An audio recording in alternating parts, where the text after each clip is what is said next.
City corporation নির্বাচনে যে জটিলতা তৈরি হয়েছে এবং উত্তরের যে নিয়ে আপনার তার হিজবুত তাহরীরের সাথে সংশ্লিষ্টতার অভিযোগ রয়েছে, এই বিষয়গুলো তো আমরা ব্যবস্থা নেওয়ার জন্য জানিয়েছি।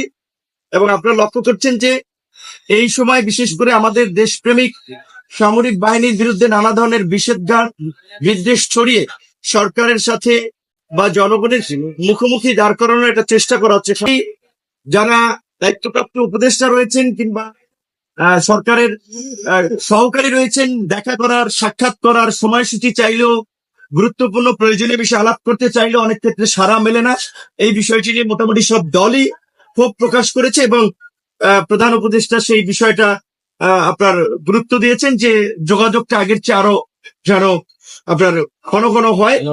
এবং বিশেষ করে যেই দুটো বিষয় নিয়ে আরো বর্তমানে রাজনৈতিক ভাবে এবং নাগরিকদের মধ্যে একটা উদ্বেগ তৈরি হয়েছে যে আপনার চট্টগ্রাম বন্দরের যে নিউমেরিং টার্মিনাল বিদেশিদের হাতে দেওয়া এবং করিডোর, আমরা বর্তমান পরিস্থিতিতে সরকারকে এ বিষয়ে আপাতত সিদ্ধান্ত না নেওয়ার জন্য আমরা আহ্বান জানিয়েছি।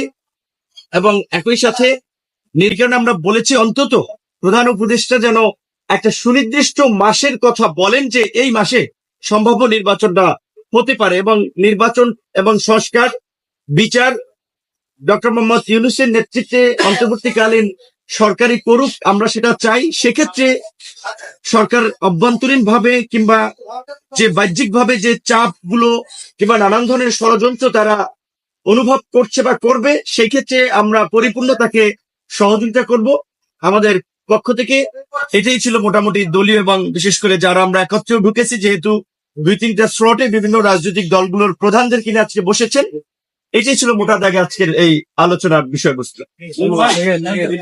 আপনি বলেছেন আপনারা যা চাচ্ছেন সেটা বললেন, আমাদের কি বলেছে সেটাই বলবে। আপনারা যে পদত্যাগ নেন এই বিষয়ে কি বলেছেন?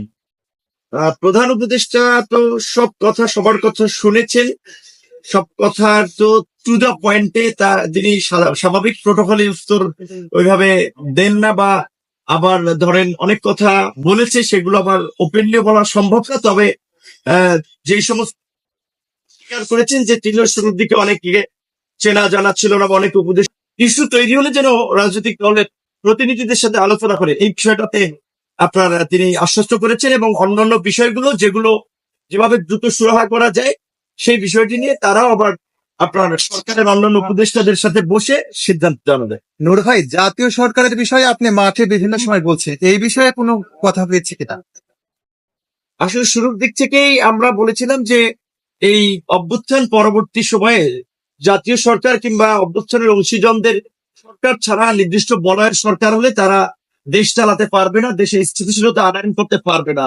এবং এটাই আমরা আজকেও সেটা বলেছি যে আমরা কিন্তু 9 মাস আগে বলেছিলাম যে আজকে 9 মাস পূর্বে যেভাবে বাংলাদেশের ইতিহাসে বাম ডান এই সরকারকে সমর্থন দিয়েছে ব্যক্তি ইউনূসের কারণে, এখন কিন্তু সেই সমর্থনটা ওইভাবে আর আগের মতো নাই। কারণ হচ্ছে সরকারের কর্মকাণ্ড, সেটা শুধুমাত্র ব্যক্তি ইউনূসের না, ওভারঅল সরকারের কর্মকাণ্ড। তো সেই জায়গা থেকে এখনকার বিদ্যমান পরিস্থিতিতে আসলে জাতীয় নির্বাচনের কনসার্ন তৈরি হয়েছে করিডোর কিংবা এই বন্দর, ন্যাশনাল ইলেকশনের সুনির্দিষ্ট দিন তারিখ বা মাস নিয়ে এবং বিশেষ করে নির্বাচন নিয়ে এই বিষয়গুলোতে তারা গুরুত্ব দেবে আশা করি।